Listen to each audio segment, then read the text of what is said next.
How's it? My name is Harry McNulty and welcome to the mother city, Cape Town, one of the most beautiful cities in the world and home to the second leg of this year's HSBC Sevens Series.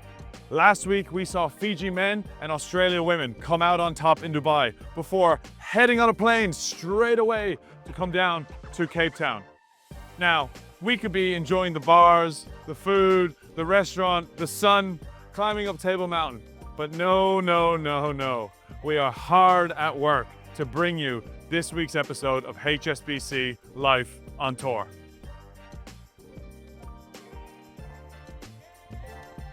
Hello and welcome to the team hotel here in Cape Town. We are surrounded by all the teams prepping super hard for the weekend. We've got the traffic outside honking, and they've obviously big fans of the show. They know that we're in behind here, and we managed to convince two of the players as well to join us. So I'm honored to be joined today by Bella Nasser and Mark Roche. Hello, and thank you so much for joining us today. How are you doing? Good. How are you? Yeah, not too bad. All Thanks good. for having us. Well, it's been quite the start. We've had people honking. They know we're here, obviously. I've managed to delete all of the information off the iPad as well, so we're going to go with all my notes from the notebook that I bought in Hong Kong on tour one year, coming in very handy. There we go. Wanted to get into the travel, obviously, a little bit. It's completely different to any rugby, any professional sport. You play a tournament, and then 3:50 in the morning, basically the same night as the tournament finishes, you're on a plane for 10 hours down to Cape Town. How's that going? Yeah, like it's rough. It's rough, no lie. You just play a tournament and then you're pretty much packing and then into the airport, and like I'm there falling asleep at the airport waiting for the gate to open. So yeah, it's tough. You wouldn't be much of a sleeper on the plane anyway. Oh no, I slept this. You this did? plane. Yeah. I'm not much of a sleeper now, but yeah, no, I got a few hours. You know, the old age, kicks in. Well, dad life now, you got to get used to sleeping in Well, that's it. in good conditions. And how about yourself, Bella? Yeah, we were actually lucky enough to have the 9 a.m. the next day. So I was still struggling at the 6 a.m. at the airport. But yeah, we've arrived in Cape Town. Not too bad. All good, ready Yeah, to go. all good, ready to go. So this tournament obviously is back to back. We had Dubai last week and now we're going into Cape Town, double header. We don't have many of them throughout the rest of the season. How are the bodies feeling going into a double header? Yeah, a bit battered and bruised after the weekend as always. But yeah, recovered well and we're ready to get into it this weekend. Yeah, it's a big one, isn't it? Like It's a you got to big come one. in. At least the sun is shining. You Yeah. go down the beach, you go for a swim, you get the bodies right, feeling good. But it is a totally different week in terms of structure, right? Yeah, a lot cooler here than Dubai too, which makes it always nicer. But yeah, it is a tough one, the back-to-back. But yeah, it's always a good one because I feel like life on tour is the best life, so it's good. No doubt. And all the boys have gone down to the beach, Mark. Sorry, we pulled you away from that. The beach. Yeah, so pity I got to miss out. But look, I'm with you. So, nothing better, eh? Well, you lead me into the next part. I was just about to ask, are you missing me on tour? Now that I've retired, I've moved on. Obviously, there's a new squad that's kind of come in. There was 5 debutants last week. How is it being in a sort of a new team environment in a way? And how's it on tour with all the guys?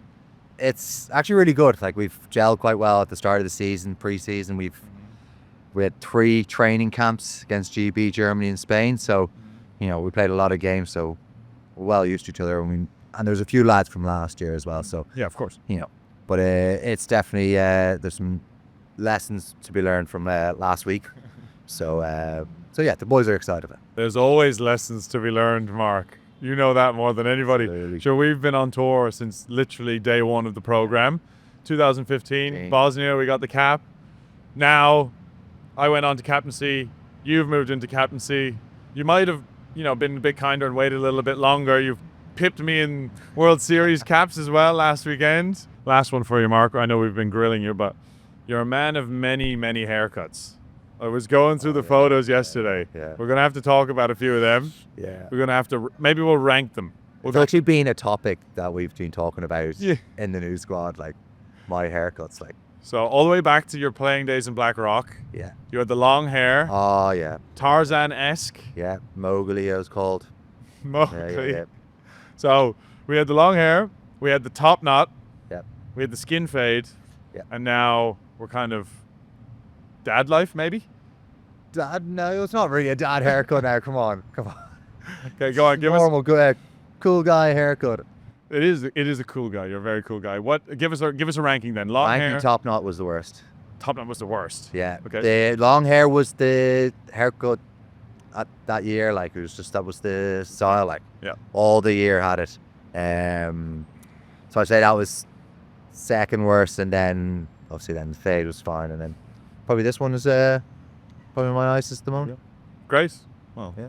I've loved every one of your haircuts, Mark. It's been a Well, pleasure. I know the top didn't knot. know what Top you- knot with when you did November. Oh yeah. Yeah. That was a See my great one. chin for the first time in like 2 Literally, years. with Mark, you'd never know what he'd come in with. Like, he's like, I'm going for a haircut today, and he'd come in with a completely different cut, and you wouldn't know what he'd walk in with on a Monday. But Bella, something you don't know about me, well, I don't think you do anyway. We have something in common. Okay. I lived in Brisbane Oh, for there 6 you- months. Really? Yeah, I did indeed. I was in the University of Queensland studying abroad, There you go. King's College. Okay. So I was playing sevens for Kings at the time. So I do pride myself as like a Queenslander. I left in 2015. I actually haven't been back yet. Oh, need to go back. I need to go Born back. and bred. Born and bred. I'm a strong Queensland girl, so must go back. Everyone needs to go there. Well, Queensland winters are probably the best part. Yeah, of they're Brisbane. awesome. Awesome. It's so good. Awesome. Can't say a bad thing about it. Yeah. Now you're on tour, life on tour. It's a bit different, obviously, going around, but can't say that it's been too bad. You debuted here in Cape Town in 2022. Yeah. You managed to come back as a captain now in 2024. We've got 3 captains here sitting here, which is quite cool. And then also, Dubai was your first ever win on a series. And then you have your first ever win as a captain in Dubai last weekend. So there's something in the water between Dubai, Cape Town, these first 2 legs. Like, how was it? Let's start back with the debut in 2022 in Cape Town and kind of work through it up until now. Yeah, I guess I was actually on the drive from the airport here. I was sort of like, this is crazy. Like 2 years ago, I was here. I had played for Australia A, our development team in Dubai, just a week earlier. And then I debuted in Cape Town, and I was just nervous. I was like, hadn't really found myself within the team. Yeah, didn't play very well, but got my cap. And yeah, the past 2 years I've really changed as a person and a player. And yeah, now I'm here again and as captain, which is pretty incredible. I think, as you said before, we won last year in Dubai and then this year in Dubai, and then the girls have won the past 5 years. I think we've done straight in a row in Dubai. So yeah, I think every year we just roll out new young girls, debutants. Yeah, it's just like a reflection of how good our program is back in Australia. And yeah, it's just something about Dubai. I think it may be the weather, the fast field. We love playing in the heat. So yeah, something about Dubai, I guess. Something about Dubai. Well, obviously something about Dubai. Flying Yeah. in a row is incredible. Well, after you won Dubai, Charlotte, connecting back with her, she was in your school. Then you looked up to her when she was in Rio with the girls and they won golds. That pushed the school to open up a girls team as well for sevens. Yep. And then you rushed her during the interview afterwards. She didn't even get to pick up a medal. You literally left Michael Hooper hanging. Yeah. Whoops. Yeah, I don't think the officials were very happy with us because they were sort of like barricading us, being like, don't you dare run over there. Don't you dare run over there. And then it was actually our coach, Tim Walsh, being like, go, go, go. So we all just bombarded her. But yeah, we were so proud of Charlotte. She had an awesome tournament, an awesome final, and she really deserved it. Yeah, you obviously took over captaincy from her. Yeah. Same school. So she's obviously a massive inspiration, but I presume as well, like just an amazing friend Yeah. for you on tour. Do you take like a lot from what Charlotte was able to do for the team and then bring it into your game? Or are you trying to maybe look at a new path for captaincy and bring your own elements to it as well? Yeah, well, as you said, I've looked up to her almost my whole sort of rugby life. I started at touch football, very similar to her. She went through Brisbane State High School, as did I. As you said, she was a couple of years older, so I didn't actually go to school at the exact same time, but the winning gold medal at the Rio Olympics really just accelerated a rugby program in Brisbane, and that opened up a school program and then a QAS program. And then, yeah, that's how I came into rugby. So I guess you could say if it wasn't for Charlotte and the girls at Rio, I probably wouldn't be the Australian captain today. So yeah, I really admire her as a person and a player and a captain the past few seasons. She's done so much for not only Australia's sport, Australian women's sport, but world rugby, world sport. And yeah, she's an awesome person, an awesome athlete. So yeah. Well, fantastic. Congratulations on captaincy winning in Dubai. Mark, congratulations on your captaincy as well. Pipping me in the caps. I'm not sour about that at all, but we'll get over it very quickly. Well, look, we'll get into a bit more fun. Let's try and get to know you guys maybe a little bit more, and the teammates as well. So within teams, last week we were speaking to Manaya. She was telling us that everybody has handshakes on the team. She reckons there's like 20 different handshakes that you have to know on the team, which is pretty crazy. But within our squads, when we were playing together, there was obviously like a lot of nicknames. So is there any good nicknames that you guys have within the squads? We've got a couple. We've got Big Smoke, New Zealander that's come in to our squad. What's his name? Rory Woods. Rory Woods. So Yeah. Big Smoke. Big Smoke. Okay. Yeah. I think he gave himself that.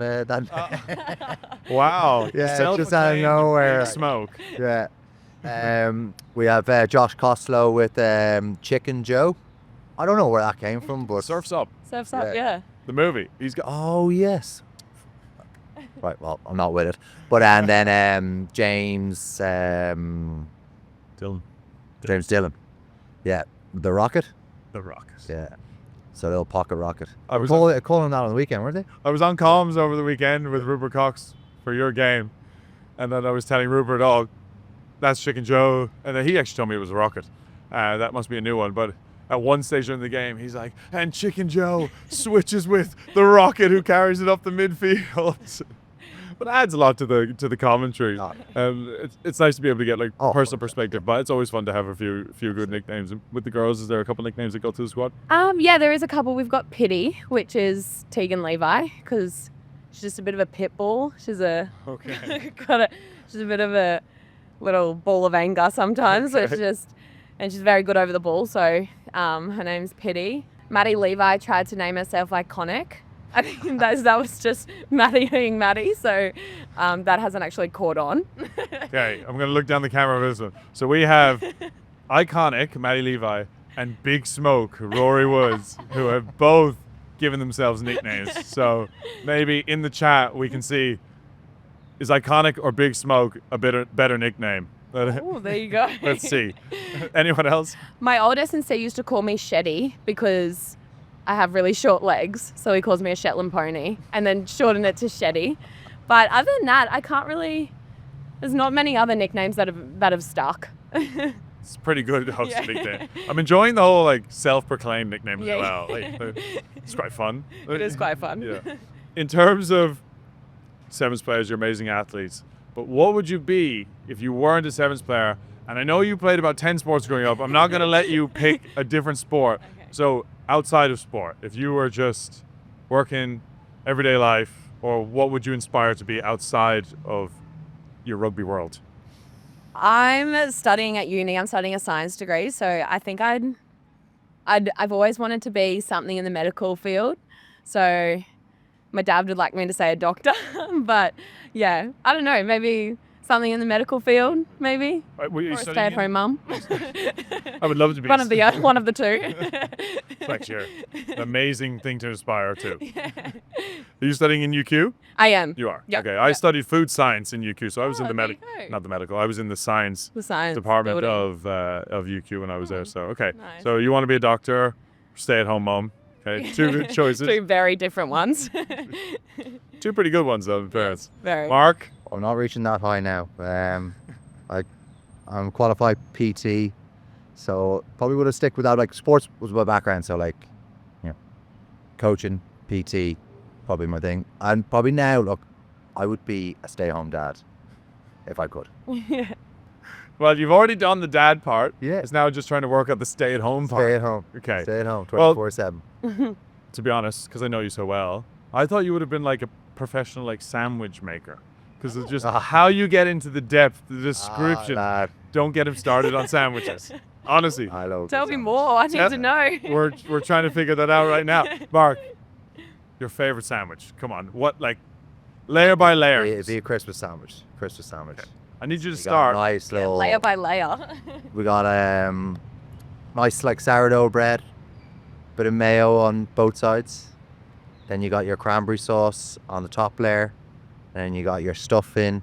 You've got I actually go with chopped up carrots in my sandwich. Chopped up carrots. Yeah, but the roasted chopped up carrots, adds to it. And then you got your ham, turkey. I think that's about it. Yeah. And, Are you toasting, grilling that sandwich? oh, your toast. Yeah, toast. And a bit of cheese, obviously. Yeah. Needs cheese and then What cheese now? Like, mozzarella cheese. No brainer. That's the only one. Like, are we cutting that down the middle? Are we? well, sourdough is down the middle. If it was like kind of sliced pan, it'd be triangles. You're a triangle man. Yeah. Oh, it's a bit weird cutting it down the middle on that one. Like, And for you, if you're cutting a sandwich, are you down the middle? Are you triangle, cross off, cross I off? feel like I'm a triangle. Yeah. triangles, the way to go. Yeah. Triangle. Definitely. Yeah. Get the corners. Yeah. The last sandwich I had, I cut it down the middle. Maybe I'm missing out here. I suppose. Get with it. Probably why you're commentating. That's why. That is why I am commentating. Lost the captaincy. You cut the sandwich down the middle. Get out. We're sick of you. In terms of playing on the series, what are personal highlights that you guys have picked up over your years?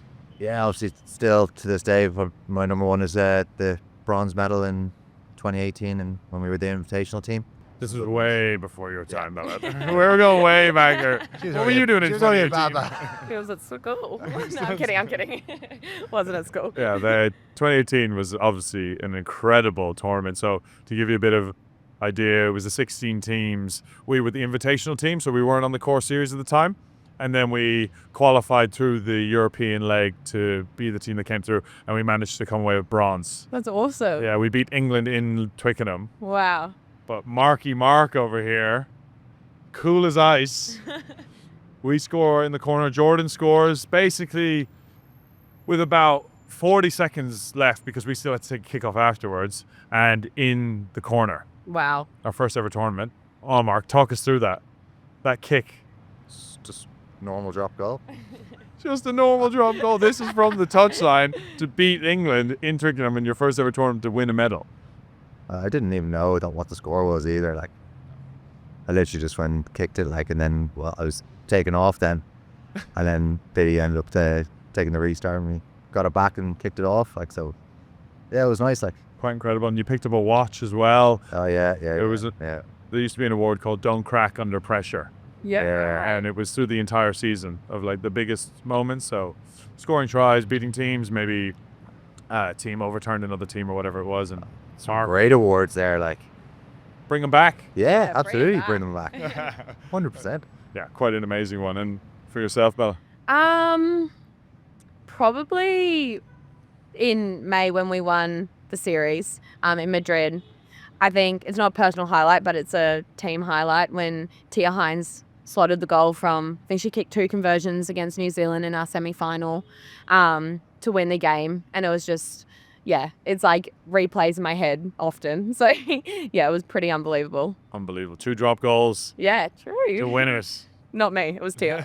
Still, though, still a fond memory in terms of your career. And now that you're both captains, I was in captaincy as well. You're not at the top of the team by any means, but you are obviously in a position where people look up to you, but then you've got to connect back with your teammates as well. So there's going to be lots of different personality types. Like, what is an essential personality type that you need in your team?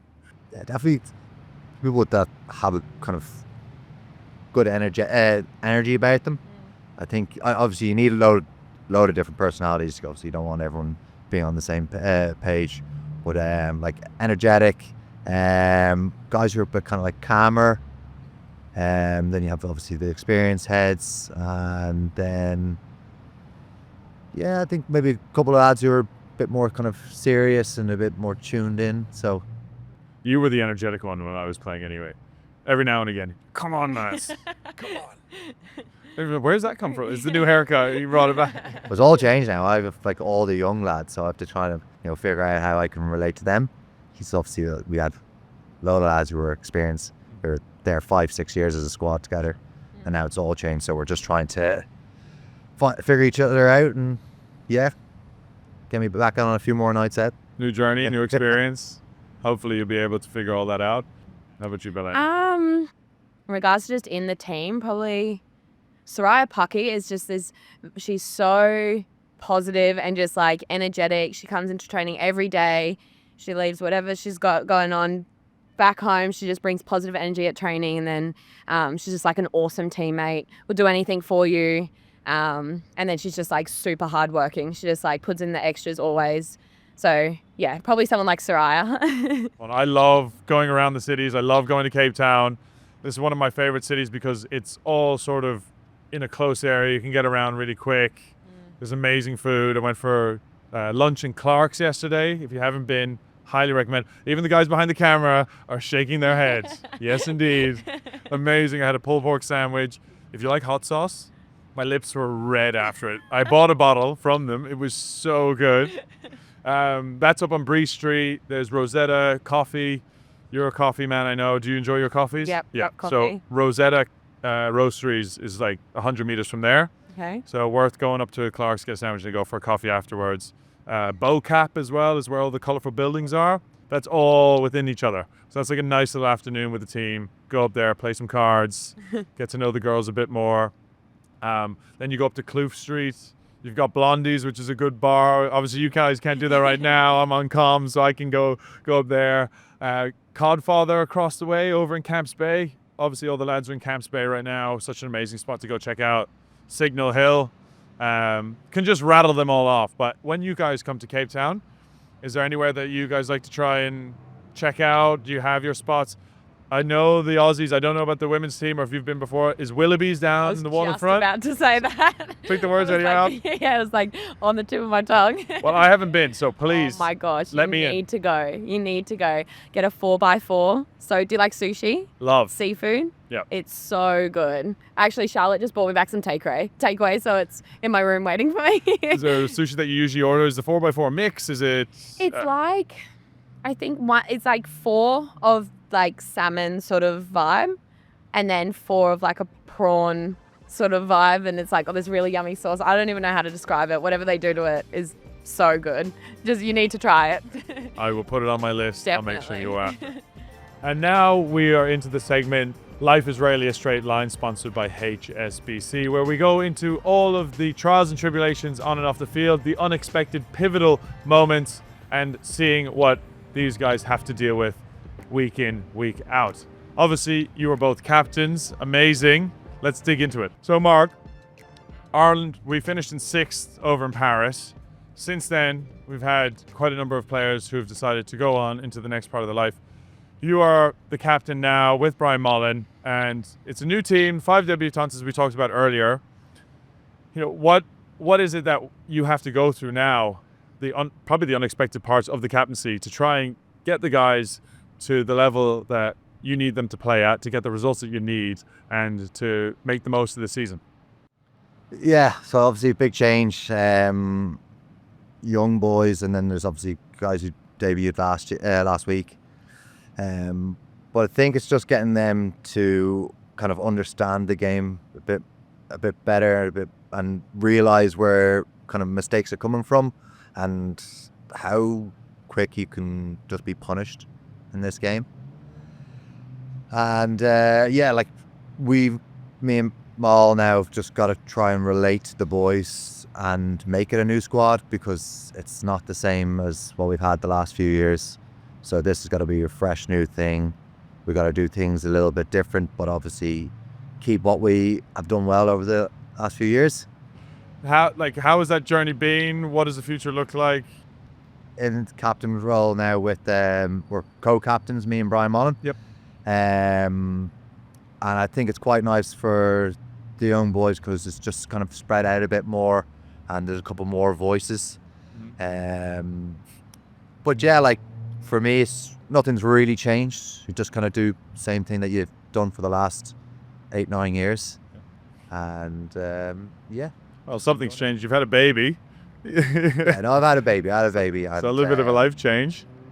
Yeah, in terms of life change. In terms of tour, nothing changed. But yeah, life change. It's tough now, 2 weeks away from the little one, and my wife and her little boy Josh. So yeah, it was nice. We had them over in Dubai, which was nice. So I got to see them a couple of days.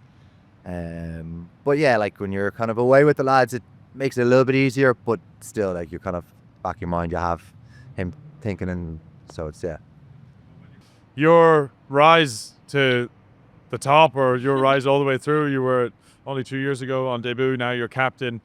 Have you even had a chance to think about it, or like how are you feeling about everything there?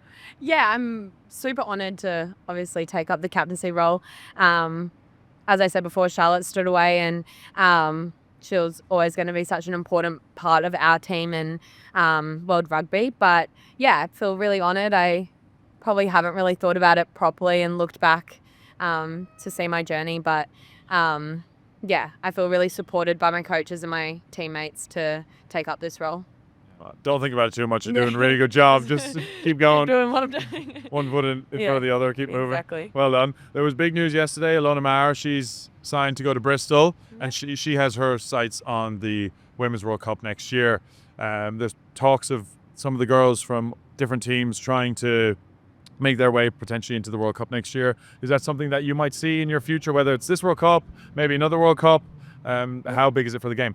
Yeah, it's definitely of interest for lots of girls, not only in our team but all over the series.